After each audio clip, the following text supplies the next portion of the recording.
morning, everyone, and welcome to the next episode of With Conviction, a story of hope, horror, and history.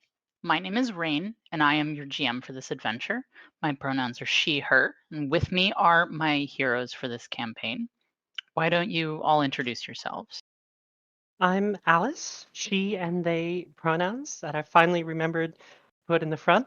I play Desdemona Hartwood, a gothy, punky girl with a heart of pink. She also uses she and they. Hi, I am Skylin. My pronouns are they and them, and I play Chris Wetlock, whose pronouns are she and any. I have popcorn, and Chris does not. And I think Chris might wish she had popcorn. I don't know why. Maybe it's the bleed. And I am Rob. My pronouns are he, him. I play Eliza Hardwick, whose pronouns are she, her. And she is a fiery redhead who really wishes it was 2006 right now. Wait, wasn't she born in 2006? Yes. That raises existential questions we're not going to address. Oh, it's explained by, as the scene opens, she's wearing a My Chemical Romance t-shirt. Yep. So the last that we were with our heroes, you had just realized that everything related to Hazel, at least physical evidence, has abruptly disappeared. And Eliza had called you all, declared a code red, and told you to show up to her place. So as you show up, what happens as you all arrive at the door? Eliza is there, ready. Lisa's up on her cat tree in the corner, just watching as people arrive. Eliza's wearing, gonna say, black jeans. These ones aren't slashed up, plus the My Chemical Romance shirt and her usual Doc Martens. But she opens the door and lets whoever is first in. So who's first? Hey, Coach, what you got? Bad news. I assume the empty room is part of that? Mm-hmm. I checked, and the pictures of Hazel that I had pulled together are gone. And she actually pulls out her phone and checks whether the photos of Hazel's conspiracy board are still there. Those are still there, Good. as are the printouts that you had made previously. Okay. Well, let's wait till we have the whole team. All right. And she gestures. Similar to the last time you were in Eliza's apartment, there's a couch there and chips and salsa on the table in front of it. This seems to be her go-to. How long does it take Des to get there? I think she was feeling a little apprehensive about rejoining the team, but the moment she finds out that someone apparently got deleted, she's out the door and driving over. Not very long, given that apparently Chris took time to kiss the homies before leaving, so we're good. Yeah, so Des is a little further away, so she shows up a little bit later. All right. At this point, I think Eliza has her printouts of the pictures of the the conspiracy board laid out on the coffee table, and is in that chair that she had pulled up to face the couch before. Nisa has also moved to Chris's lap by this point. Hey, Des, I love the cat attention, but do you want me to try to pass the cat to you? No, it's okay. I do love cats, and this is a very cute cat. And Des leans over to scratch her noggin, but I am also allergic. Ah, well, okay. Oh. And Chris starts petting Nisa, and if there's fur that comes up, because cats like to shed, she's very careful to put it far away from Des. It is frankly astonishing that Eliza chooses to wear black all the time while owning a white cat. Alright, so Eliza just starts this off by setting her phone in front of the two of you, and she scrolls through Degenerate Matters Bandcamp page. Points to where a photo that had Hazel in it was and says, "The picture of Hazel is gone. So is the everything from her room, right?" Chris nods. This is a lot like what I saw in LA. It's progressing, and it means we need to act fast. Then we need a game plan. Hmm. And she pulls her phone off of the printouts of the conspiracy board and says, "So we need to figure out where Hazel went to on this and where it took her. The ones I've encountered acted like ambush predators, is the best way to think of it. They established a den and preyed on people who wandered in. But it doesn't seem like they all work like that, because the snakes that we dealt with, they weren't just on a snake out, they were actively hunting." Chris just looks at Des. Des is trying not to chuckle at Snake Out. So, wait, I'm a little confused. Is Hmm? Hazel dead? In my experience, not yet. I don't like that answer. We only have so much time. Chris just shakes her head. All right. So of these options, which seems the best to you? We've got. Hold on, I need to pull up the thing, the description of the conspiracy board. There were clusters of pictures in the industrial zone. There were some taken in an area of the suburbs that Chris ran through the other day. And then there were some in the forest not far from where you had run into the snakes the first time. All right. Well, Sunday, Faye and I went back to the forest, and we didn't see anything that looked like it was more signs of problems. So I'm going to guess we can cross that one off when we dealt with the snakes. Chris, did you see anything unusual in this suburb here when you went there the other day? GM, did I see anything unusual? No, you got a pretty good lay of the land, but nothing overtly supernatural grabbed your attention. Chris shrugs and says, I know where to put my feet. All right, so we'll call that a probably not for the moment. So Eliza points to the industrial park zone. So I say this is probably our best bet. Anybody been here before? I haven't been to this part of town. Des sort of quietly raises her hand. Yeah? Yeah, I mean, I know lots of people, and some of them think hanging out at like industrial factories that aren't making things anymore is cool. Oh, it is. No? Okay. Anyway, carry on. Chris elbows Des and goes, Hey, sweet thing, I don't think you need to raise your hand here. This is kind of a team chat. Uh, okay, I will mm, s- speak up more. Chris smiles. It's good when you bring your good ideas to the table. Hmm. So the people who would hang out in these old factories, had they seen anything? Did you hear any rumors, ghost stories, that sort of thing? Not recently. I mean, they're always telling ghost stories, but that's like, I don't know, it's like a thing that you do. It's not Well, real stories that they'd heard about. it still seems like our best bet. I say we go there, just kind of poke around. If these things are there, they're basically using this as a trap. And the three of us are the ones who are going to spring the trap. I don't mind looking for trouble. Sure. We're gonna do more fighting?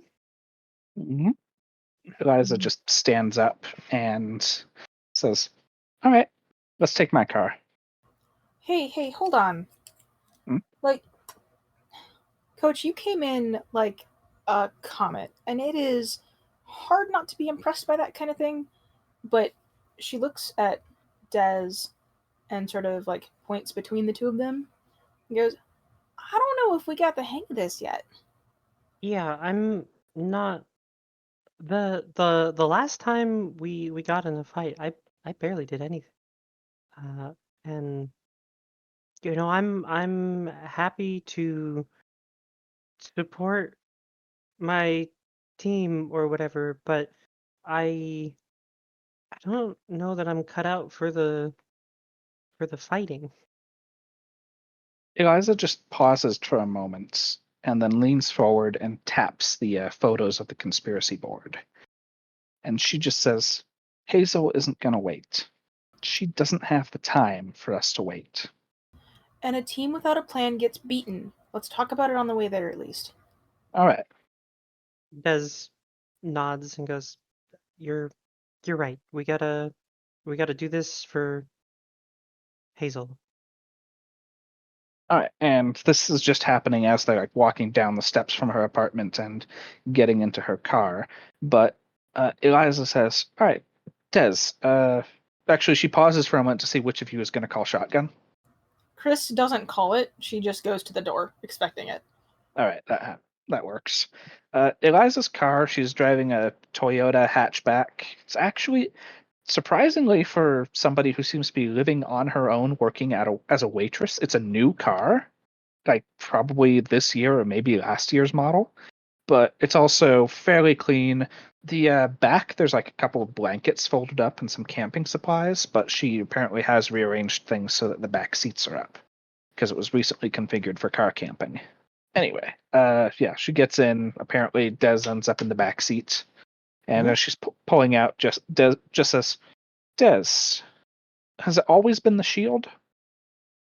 As in all 2 times I've done this? Mm-hmm. Yeah. We've got a sword, a shield, and Chris, what's your thing? Chris shrugs. Sports?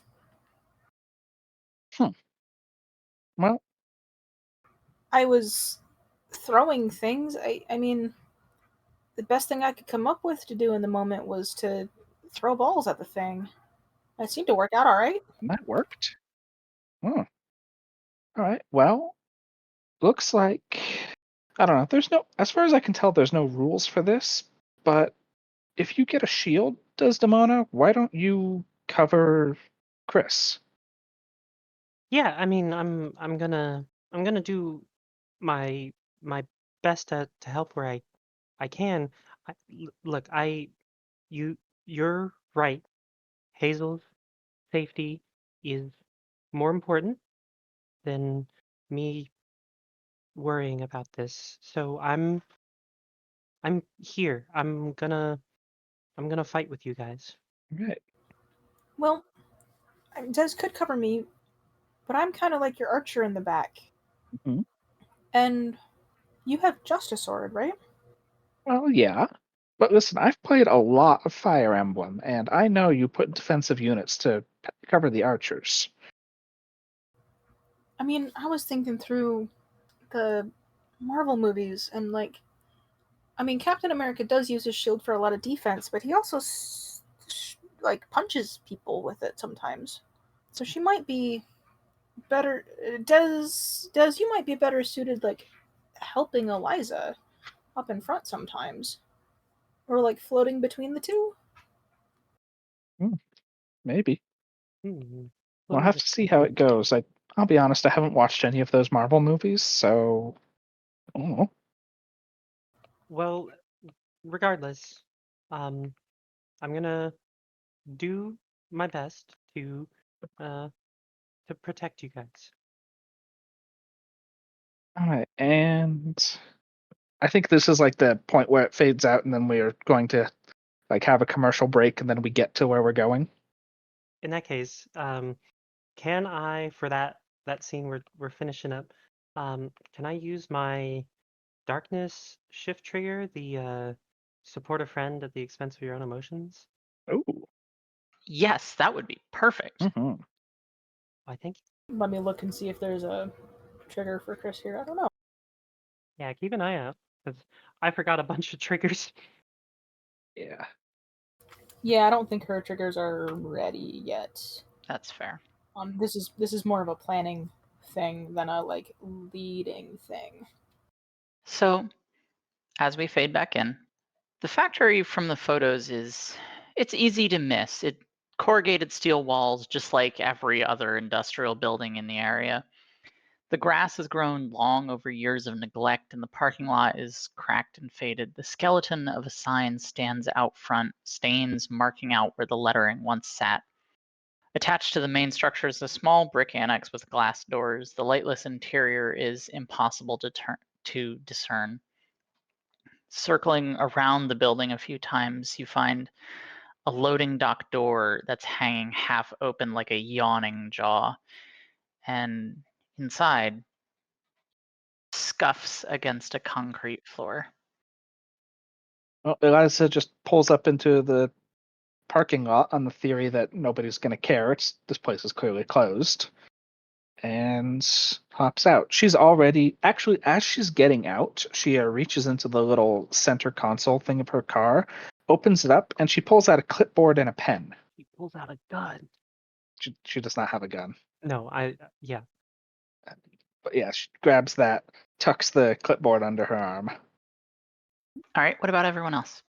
I think Des is just hopping out, looking around.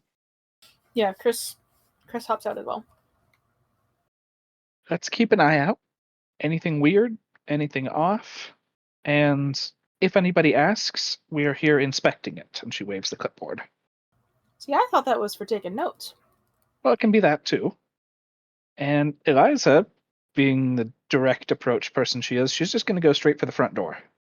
The front door, the office. Yeah. Poking around there, that seems to be closed. It's hard to tell exactly what, but it seems to be blocked off from the inside. There's no light, no nothing visible in there. If we look around, do we see any people around here? Nope. Remind me where those scuffs were? There is a loading dock door further down the building, and passing by there, you can hear the sound of something moving. Oh. Cool. Player doesn't like this. Would Chris's enhanced vision have picked up those scuffs pretty easily? The scuff is a sound, not a sight. Ah, okay. Yeah. Okay, table talk. Does anybody hear the scuffing sound? Or a question to the GM, maybe. Do we actually hear that? Yes. Okay, good to know. I am still learning Rain's GMing style. So am I. So we're all able to hear this. Is one of us going to try and find the source of the sound? I was kind of hoping Des might point it out, but otherwise, like, Chris will certainly, like, just go because she does things on instinct otherwise. I don't know if Des would point it out, so. If Chris is going, then Eliza is just going to follow her on the instinct of keep the group together. So Chris watches Eliza sort of go up to the door and instead, like, looks to Des and sort of points in the direction of the scuffing sound and just heads that way. Des follows behind the two of you. Eliza just sees Chris going somewhere and follows. It sounds like it's coming from an open loading dock door. So it's maybe about 4 or 5 feet off the ground-ish. There's sort of the garage door type with some rubber bumpers that you can probably climb up onto. The door is hanging open like a mouth into darkness. Eliza actually just hops up the 4-foot height of the what's it called? The loading dock, and you two can see little jets of indigo fire coming out from the bottom of her feet as she does this. Hey, Coach. Hmm? Before we go in there, and she, like, pulls Des in. If we're gonna be a team, we gotta talk, okay? Right? Cool. Okay. Let's talk it up. Let's go. All right. Well, by expectation, one of these creatures is lurking in here, and when we go in, it's going to come after us. How loudly are you all talking? Eliza is making no effort to be quiet. Chris was talking at a whisper.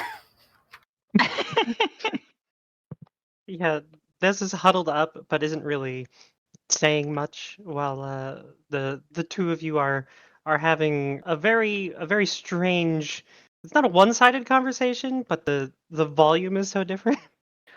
Can Des peek through the open door? Yeah, absolutely. You peek in and let your eyes adjust a bit.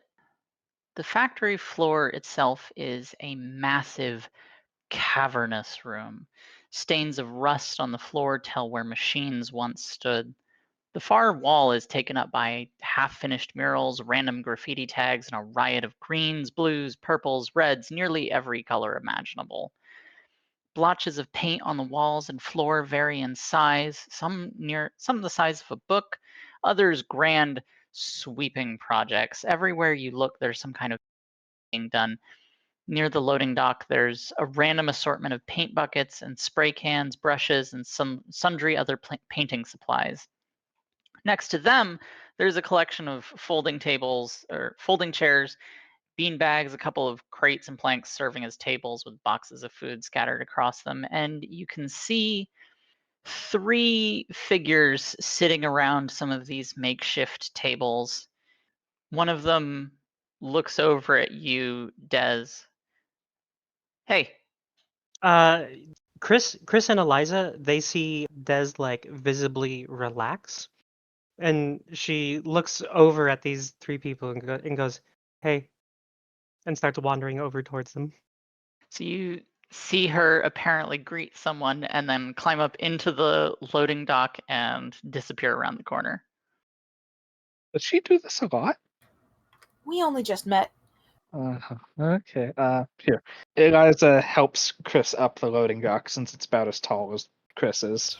She smiles and says, "Thanks, hot stuff. Let's go." Oh, okay. And they follow. So the two of you see this, let's call it a makeshift art gallery, and you see three figures sitting around these ersatz tables with an interesting taste in hair and makeup and piercings, and their clothing decisions remind you of Chris, of a question that Des asked before of, is it at least ripped in a cool way? Some of these appear to have been deliberately washed with rocks or cut with knives. One of them, maybe a year or two younger than Des and Mask presenting, looks at the two of you and goes, "Friends?" Des nods. Chris gives a winning smile. Eliza waves from behind the other two, and she's just kind of feeling like, oh, okay, I can fit in here. One of the others looks at the three of you and is like, "So you just telling people now, Des?" Oh. Huh? She kind of winces at that. No, no. We're we just happen to be here. Uh, new friends. Uh, they don't. They're not gonna be coming back. Okay. Des kind of like she doesn't stand up super straight most of the time, but you guys watch her like slouch a whole lot more, and kind of lope over to where these three people are. And is there a free seat for Des? I think they have a couple of extras, yeah. Without asking or anything, she kind of plops down into a chair, looks around and goes, "It's nice." Chris is visibly confused. Ran into this in Chicago. It's one of those art commune collective type things. Well, we're still working on the commune. Keep me updated, all right? Thumbs up. You guys seen anything like weird here, like big animals wandering around or anything? Big animal? No. No. Damn, I'm doing this whole like urban exploration blog thing, and I was hoping for some like creature dens, but obviously you guys have this claimed. I'm not going to do anything on you. But how about the offices over there? Have you guys done anything there? Nope. It's all blocked off. Well, that's never stopped me before. Maybe we should check that out. She's clearly hoping to get out of this before Des falls into a hangout or something. Des, still not like looking at any one of these three in particular, is like, yeah, there's some people get hurt, not in a cool way. Any of y'all heard anything lately? Roll I know a guy. Excellent. Mm. That is a 10 total. Hell yeah. One of them who seems to be extremely androgynous kind of thinks for a second. Yeah, I heard something about break-ins or something like that. Some spooky stuff going on over in Ash Hollow. Eliza leans over to Chris. Where's Ash Hollow? Chris, you would know these are the suburbs that you were going through the other day. That's where I was running yesterday. Oh. Hmm. Maybe we will have to check that place out. It'd be like home turf for me. Helps. Des kind of nods almost to herself. He goes, yeah, thanks. Maybe see you around. And she slowly starts to get up to leave. All right, so what do you all want to do? Chris is very much following right now. She's trying to figure out what the rules of this game are. So she's waiting for Deb. Eliza wants to check out the blocked off offices. All right. Desdemona, you coming? Yeah, I'm coming. All right, let's go. And she just turns, leaves the artists where they're back to what they're doing. Yeah, so getting closer to where you remember the office door would be, it doesn't seem to be there. As far as you can tell, there's a big purple splotch over it. But as you get closer, that splotch starts to reflects the light in such a way that it looks wet, but then you get closer and it's just reflective. Is The this? texture. Are we still inside the converted factory at this point? Yes. Oh, okay. Yes. The texture of this purple is almost ceramic. It looks like something has been poured over this wall and calcified into place. But in a couple of places where the wall itself is actually exposed, you can see it has begun to rot and rust, almost to the point of being dust. Eliza's eyes narrow, and she looks over at the three artists and picks one of them almost at random and says, "Hey, Sid Vicious, how'd you guys do this?" One of them kind of sits up with a start, stands up and comes over. First off, how did you learn that name? She kind of just gestures to the Black Pants Doc Martens MCR shirt. Wait, okay, I need to clarify something, and I'm not sure if you got it. Sid Vicious was a reference to a major figure in the early punk music movement who was also into this sort of art collective thing. That's really perfect because one of their names is literally Sid. Oh my goodness, really? Yeah. And I was just picking an obscure reference. Great. I love that. Well, first off, you can call me scum. But that aside, this, I don't actually know who. Hey, Nietzsche, did you do this? And there's a quick round of no. None of them seem to know how the purple got there. Does this stuff look like anything, any sort of material that I would have seen before, that Des would have seen before? I mean, it looks like something flowed into place and then hardened into a ceramic texture. I'm sure there are plenty of things that can do stuff like that. Yeah, some kind of resin. Okay, what Des is gonna do is she's gonna take out her phone and take a photo, and she's actually gonna text her dad and ask if he's seen a material like this before. Is this an I know a guy roll? Oh God, I think it is. I was gonna say I'm down to make it. That is an 11 on the dice plus 2. Wow. That is a 13. Hell yeah. You really know a guy. Yeah, you get a pretty good picture of it. takes a minute for a response, but no, I don't know anything that big. I mean, maybe you could do something with 3D printing, but that doesn't look 3D printed. Does text back. Okay, thanks, Dad. Chris pokes it. It seems to have a ceramic texture to it. It doesn't really have any give. It sort of taps when you poke it. Dez's curiosity is very piqued at this point, so she kind of like tries to angle herself so that her other friends can't see, and she tries to mime to Eliza to try like using a little bit of fire on it. Eliza is prepared for this situation. She reaches into a pocket and actually pulls out a physical cigarette lighter and tries that on it just to test how it reacts to the fire. She's not expecting anything, though. As she's doing this, she also just kind of using the cigarette lighter as a cover, adds a little bit of her indigo magic fire to test what that does. Doesn't seem to respond immediately. If you test the spot after you remove the fire, it's warmer, but it's not melting. I think we should go and try out the outside door.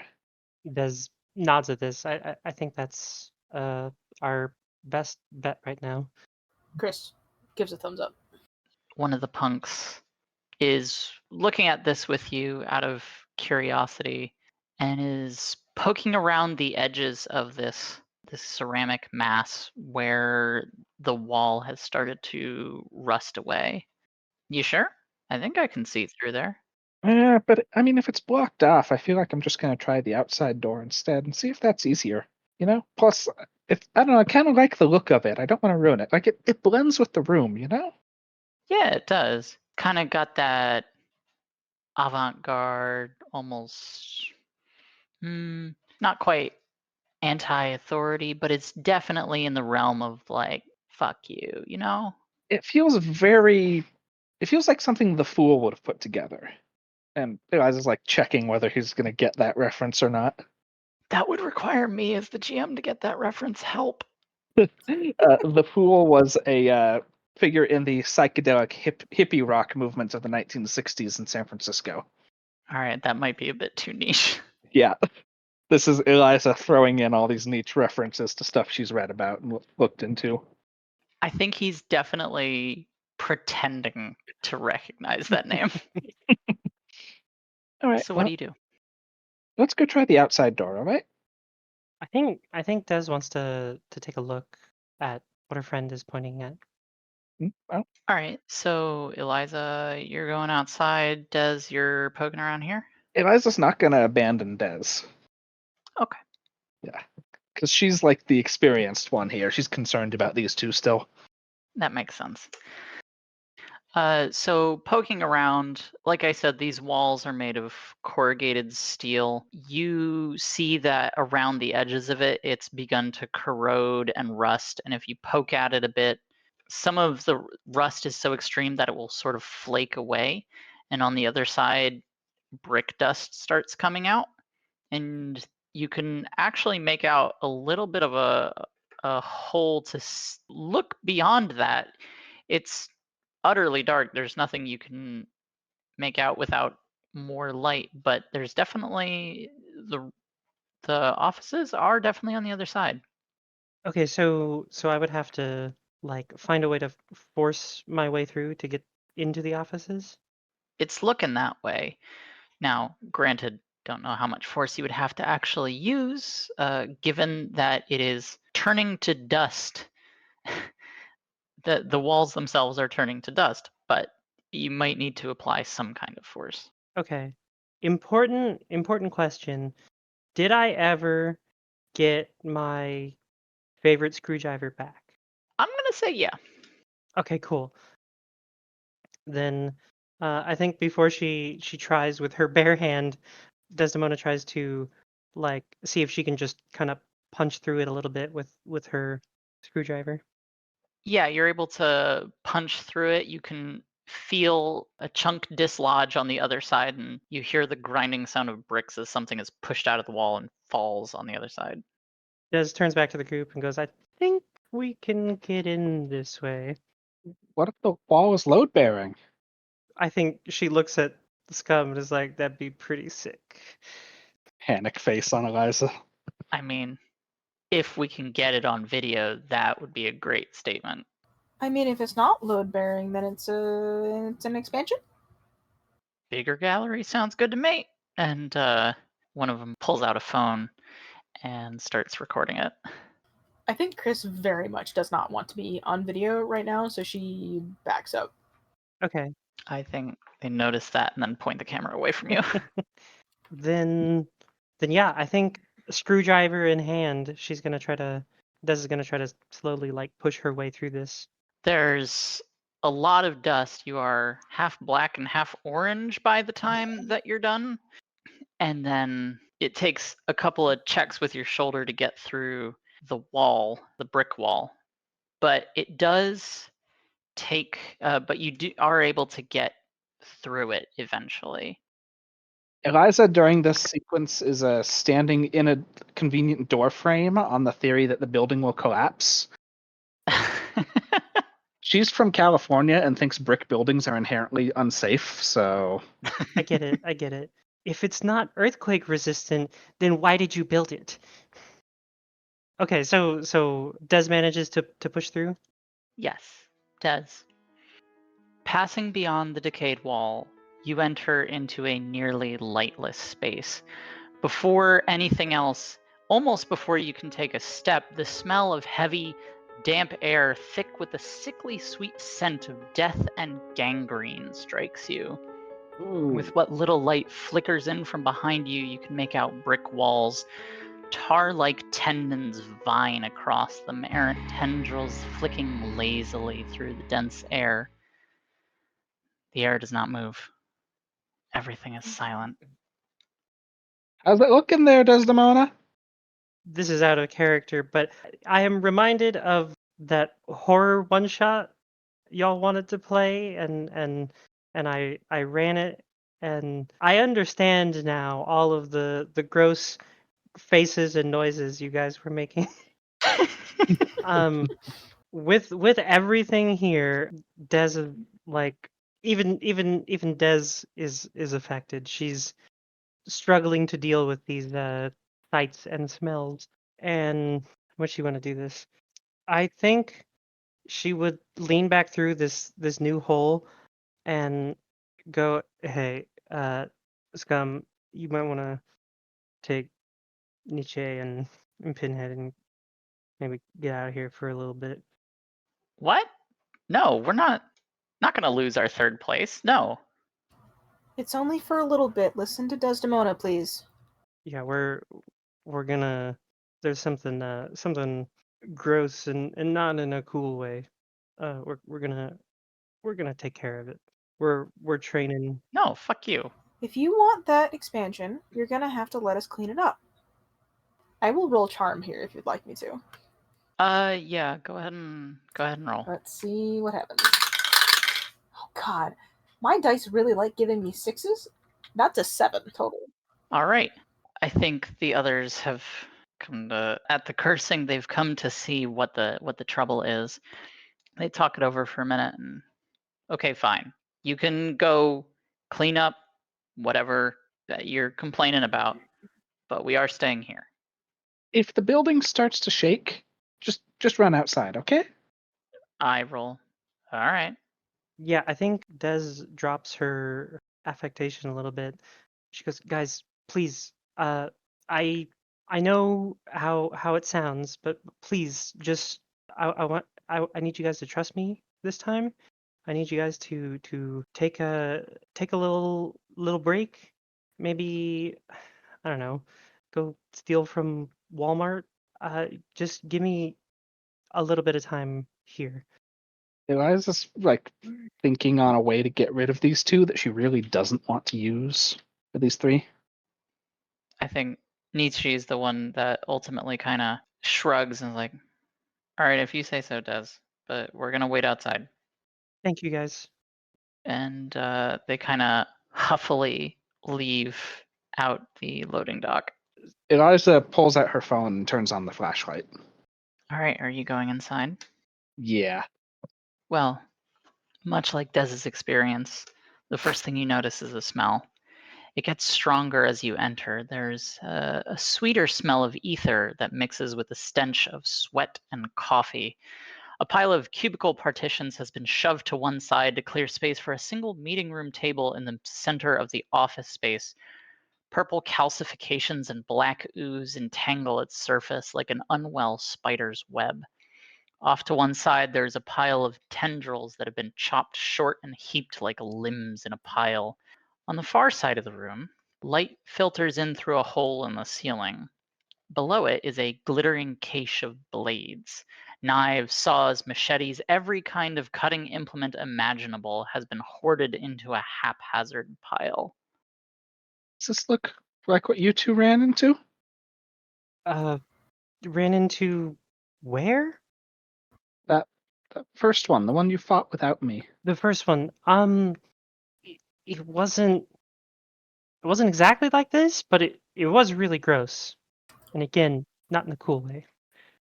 Chris steps in and just looks around and shakes her head. This is... GM, does it smell similar? The other one definitely had a similar smell of death and decay. Some of the other smells are new. That one I would compare to an untended graveyard. This one smells almost fresher. Chris looks to Eliza and says, I mean, the last one was muckier and smelled more stale, like piles of leaves in the woods that have been around for a few months. This is more like a 2-day-old deer on the side of the road. Not a fan of this, but at least we're probably on the right track. And she gestures to the tendrils looking things. All right, creature, you here? She's just seeing if making noise will get its attention. It's like talking in a snowy environment where the sound doesn't echo as much as you would expect. It's still startlingly loud. Nothing happens. There's no movement. That's like last time. Do we spread out and just see if movement does something? Are there any doors leading from this room into others besides the one we came in? Nope. It looks like from the outside, this space looks like it comports with the space that you saw of the brick annex. It looks like at one point it may have been divided up into cubicles, but it doesn't look like there's any additional space. So those tendrils all over the meeting table. The meeting table, the walls, the floor. Eliza's just going to walk up to the meeting table and try sending a little puff of indigo fire onto one of the tendrils. There's that immediate smell of tar smoke, something rancid, and the tendril curls up and withers. No other reaction? It doesn't seem to provoke any kind of larger response. Getting curious, Eliza's also going to try it with the cigarette lighter and see if it was the magic that did it or just fire. With the cigarette lighter, it takes a little bit longer for it to char. And this one, instead of withering, it sort of curls away from it and then flicks lazily in the air. All right, so the tendrils don't like magic. Do you think you can just clear the whole thing like a jack pine forest? Worth a shot. Eliza is going to try following the tendrils as they get thicker, seeing if she can trace them to an origin point. They seem to be there are several large tendon-like structures, somewhere between tendons and cables wrapped together, made out of tar. There are several of these scattered around the room, and they seem to be creeping out from these. This is a pretty significant infestation, I guess. There's a scratching sound against the roof. And that, I think, is where we're going to wrap up this episode. Thank you, everyone, for playing, and thank you so much for listening. Everyone, Have a good night.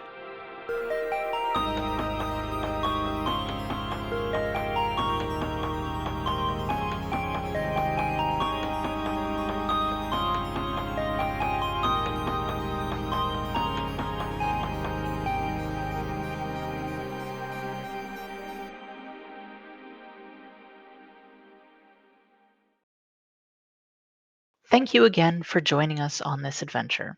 With Conviction is a production of Silver Maiden Games. If you would like to play Conviction, check out the game at silvermaidengames.itch.io. Music for the intro and outro of this podcast is A Soul with Conviction by Doom Vega, who you can find on Bandcamp. Music within the episodes is by Rachel Rose Mitchell, who you can find on Bandcamp and Spotify.